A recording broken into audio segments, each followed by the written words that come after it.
Okay, good day everyone. So, I am back. So, nandito na naman po ulit tayo para sa isang panibagong video tutorial. So, ngayon, ang i-discuss ko po sa inyo is all about percentage increase and decrease. So, last time, dun sa huli kong video, diniscuss ko or ang naging topic natin is all about percentage. So, doon, i-discuss ko sa inyo or nagkaroon tayo ng recap kung paano nga ba ulit i-convert ang isang fraction to decimal and to percent or decimal to fraction and percent or percent to fraction and decimal. And then, diniscuss ko rin po doon kung paano kunin yung ating percent, yung part, and yung whole. So, kung ang hinahanap ba natin, kung anong ang hinahanap ba natin for a certain problem ay yung ilang percent, ilang parts, or ano yung kabuuan. So, yun yung diniscuss ko last time. So, ngayon, ang i-discuss ko naman is all about percentage increase and decrease. So, ano nga ba yung percentage increase and decrease? So, according to our text or to the definition, percentage increase and decrease are measures that express the relative change in quantity over time. So, change in quantity, pagbabago. These percentages are often used to analyze and compare changes in various fields such as finance, economics, and statistics. So, basically, pag sinabi nating percentage increase, ito yung it measures the amount of increase. Measures the amount of increase in comparison to the original value expressed as percentage. So, di ba pag sinabi nating increase, pagtaas. So, dito, yun, inaalam natin kung ilang percent ba yung pagtaas nung unang amount or yung comparison nung original value at saka yung new value. And then yung percentage decrease naman, siyempre, kabaliktaran, measures the amount of decrease in comparison to the original value. So, express as percentage. So, inaalam naman natin kung ilang percent o gaano ba yung ibinaba in comparison ulit nung original at saka nung new value. So, dito meron tayong dalawang formula. So, syempre, una, kung ang given po natin is makikita naman natin yung i-compare natin is bumaba or tumaas, dapat alam na agad natin kung alin dito sa dalawang ito yung gagamitin nating formula. So, bali dito, ang sabi ay, ang formula natin kapag ang kinukuha is percentage increase, so iche-check nyo muna kung tumaas ba yung value. So, kung tumaas yung value, itong unang formula yung gagamitin natin, which is percentage increase. So, ang formula natin is new value minus original value. So, ima-minus muna natin yung new value at saka yung original value. Tapos, i-divide natin sa original value. Tapos yung makukuha nating sagot, ita-times natin sa 100. And then, so dahil nga po percentage, automatic yung sagot natin is may percent sign. Kung ang hinahanap naman natin is percentage decrease, so kung mapapansin nyo, parang pareho lang yung formula, ang pagkakaiba, nabaliktad. So dahil nga bumaba, so yung original value ang ima-minus natin kay new value divided by original value times 100. So, dito yung upper part or yung numerator, yung pagmamainusin natin dun sa magiging fraction na ito. So, ano daw ba yung new value minus original value? So, ito yung increase in value. Kasi dito, kapag percentage increase, so syempre, ima-minus natin yung bagong value minus dun sa original value. Ito yung doon natin makikita yung ilan ba yung itinaas. Or dito naman sa kabila, ilan ba yung ibinaba. So, yun yung decrease in value. Pag minus natin yung new value and original value, doon natin makikita yung ilan yung itinaas or ilan yung ibinaba. Pero syempre, yun yung amount lang. Pero dito, since ang hinahanap nga po natin ay in percent. Okay. So, let us have example number 1. So, what is the percentage increase? So, dito, binanggit na agad, if the original value is 20 and the new value is 28. So, ang unang value niya is 20, tas naging 28. So, kita na agad natin na tumaas. Kaya dito ang gagamitin nating formula is yung percentage increase. So sabi dito, new value minus original value over original value times 100. So ang ating gagawin lang dito ay substitute. So ang new value natin is si 28. So eto siya. Minus ang original value natin is si 20. So sabi natin kanina dun sa formula, pag pinag-minus natin si new value at original value, ito yung increase in value. So ibig sabihin dito pa lang kita na natin na okay, ang tumaas siya ng 8. So yun yung pag-increase or yun yung amount of increase. Then 8 divided by 20 times 100. So dito, yung 8 i-divide nyo kay 20. So review lang, alam naman natin na pag dinivide nyo yung mas maliit na number sa mas malaking number, automatic ang magiging sagot natin yan ay nakadecimal. Kaya ang magiging sagot natin is 0.4. Then, itatimes natin sa 100. So, review lang ulit or pakitandaan lang, ang technique lang dyan, pag nagmumultiply tayo ng decimal sa mga power of 10, 10, 100, 1,000, and so on, imumove nyo lang yung decimal point kung ilan yung zero. Yun yung ating trick para mas madali. So, kung 0.4 times 100, dalawa yung zero, imumove nyo lang ng dalawa pa kanan, kaya siya ay magiging 40%.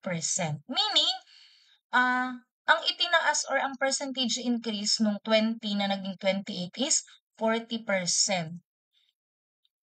So, sana naunawaan yung example number 1. So, let's proceed to example number 2. So, example number 2, the value of a brand new tablet worth 32,000 dropped to 24,000 after 6 months of use. What is the percentage decrease? So, syempre, pag bumili tayo, di ba, kapag bumili tayo ng gadget, pag nabili mo siya ng brand new, tas nagamit mo na siya ng ilang months, talagang bababa yung presyo niya. Yun talaga yung kalakaran. So, from 32,000 dahil nagamit na siya after 6 months, naging 24,000 na lang siya nung ipagbebenta na ulit. So, ang tanong dito, what is the percentage decrease? So, ang gagamitin nating formula ay yung decrease. So, original value minus new value. So, tingnan natin, ang original value is 32,000, ang new value ay 24,000. So, tingnan natin kung ano yung decrease in value. Ilan yung, magkano yung ibinaba ng presyo. So, meaning 32,000 minus 24,000, bumaba siya ng 8,000. So, 8,000 yung decrease in value. And then, 8,000 divided by 32,000. So, meron ulit tayong technique dyan para madaling mag-divide. Kasi usually, nakikita ko, pag nagde-divide ng maraming zero, nalilito na ang mga bagets. Ano? So, ang technique lang dyan, ilan yung zero sa taas at ilan yung zero sa baba. Pag-partnerin nyo lang kasi dapat kung ilan yung zero na meron sa taas na pwede mong i-cancel, yun din yung bilang sa baba. So kung mapapansin natin, may tatlong zero din sa baba. So para madali, tatlo yung zero dito, cancel natin. Tatlo din yung zero sa baba, cancel. Natira na lang ay 8/32. So yun na lang yung i-divide nyo para mas mabilis. So magiging siyang 8/32. Pero kung gusto niyo talaga yung long method, yun din naman yun. Pag dinivide niyo yung 8,000 divided by 32,000. So, ang makukuha niyong sagot is 0.25. Then, times 100, again, move natin yung decimal point ng dalawa pa kanan, kaya ang sagot natin is 25%. So, meaning, bumaba yung presyo niya ng 25%. Ano? So, 25%, malaking bagay din yun. Kaya lang, ganun talaga. Okay, next, let's move on to example number 3. So the original price of a liter of gasoline is 67 pesos. In the following week, the gasoline companies adjusted the price to 68.34 for each liter. Find the percentage increase in the price of each liter. So alam naman natin ang gasolina ay pabago-bago, tataas, bababa. Pero dito, from 67, naging 68.34 daw siya for per liter. So ang tanong dito, percentage increase yung hinahanap. So yun yung formula. Again, new value minus original value. So ang new value natin is 68.34. ang presyo niya nung una is 67, divide original value natin is 67. So, pag sinabing original value, ha, huwag malilito. Yung original value, yung unang value. Kaya nga original, ano.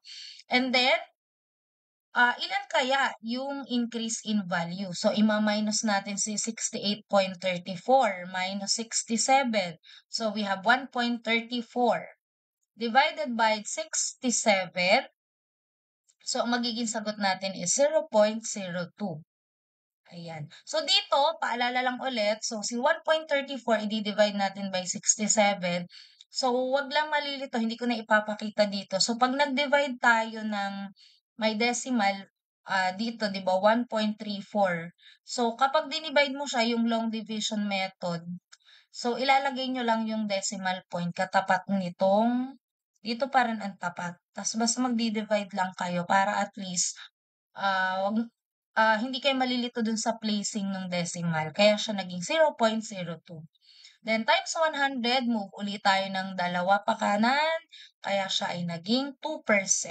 So, ibig sabihin, sa isang linggo, tumaas yung presyo ng gasolina ng 2% kasi sa kasunod na week daw ay naging 68.34. So, 2%. And then, last example, we have example number 4. What is the percentage decrease if the original value is 1,600 and the new value is 1,328? So, again, decrease yung tinatanong, pagbaba ng presyo or pagbaba ng amount. So, 1,600 minus 1,328, divided by 1,600 original, then may multiplication dito. Natanggal yung times. May multiplication dito, ayan. So, 1,600 minus 1,328. So, ang ating decrease in value ay 272. So, yung amount ay bumaba ng 272. Divided by the original value, which is 1,600. So, ang magiging sagot natin is 0.17. Times 100, again, move yung decimal point ng dalawa pa kanan. So, ang ating percentage decrease is 17%. So, dito, make sure lang na tandaan niyo yung dalawang formula. Ano, kasi pag natandaan niyo naman yung dalawang formula, pareho lang naman siya pagbabaliktarin niyo lang yung original minus new value. Sa kabila naman, new minus original. And then, yun, maging maingat lang sa pagde-divide kasi pag nag-divide kayo dito, nagkamali kayo, sayang naman kasi magiging mali na din yung magiging sagot ninyo. Okay, so next meeting, so let us have a recitation. So, lagi tayo meron yan. But since, eto nga na nag-send lang ako sa inyo ng video or nagpapanood ng video, so sa face-to-face tayo magre-recitation. So, for now, para matest kung naintindihan yung aking diniscuss, so magkakaroon kayo ng seat work. So, ang ating given, complete the following table. So, merong given na original value, ito yung new value. So, dito, ilalagay nyo kung ilan yung increase or decrease in value. So, nakalagay na dyan, ima-minus nyo lang. So, kung mas malaki yung original kaysa kay new value, katulad nitong number, nasa na yun? Katulad nitong number 4 and 5. So, mas malaki yung amount ni original kaysa new value. So, ang ating hinahanap ay yung pag-increase. Ima-minus nyo lang. Kapag naman mas malaki yung new value kaysa kay original value, ang hinahanap naman natin ay yung, ulit. Nalito na ako. Ulit. So, kapag ang hinahanap natin or mas malaki yung original value kaysa sa new value, so ang hinahanap natin dito ay yung decrease kasi bumaba siya. Kapag naman ang given natin is mas maliit yung original value kaysa kay new value, so dahil nga siya ay lumaki, ang hinahanap natin ay yung pag-increase. So ayan, may formula naman tayo, ima-minus nyo lang. And then, yun lang yung ilalagay nyo dito. And then, yung percentage increase or percentage decrease, so yun yung ginawa natin kanina. So, ibig sabihin, ang magiging sagot nyo dito is yung naka-percent. Pero make sure na ipapakita nyo pa rin yung complete solution para at least mas madali nating Upon checking mas makita natin kung saang part kayo nagkamali if ever. Kasi mahirap 'pag basta sagot lang. Okay, so sana po ay naintindihan yung aking discussion and make sure na magawa itong aking pasito. So thank you so much and God bless everyone.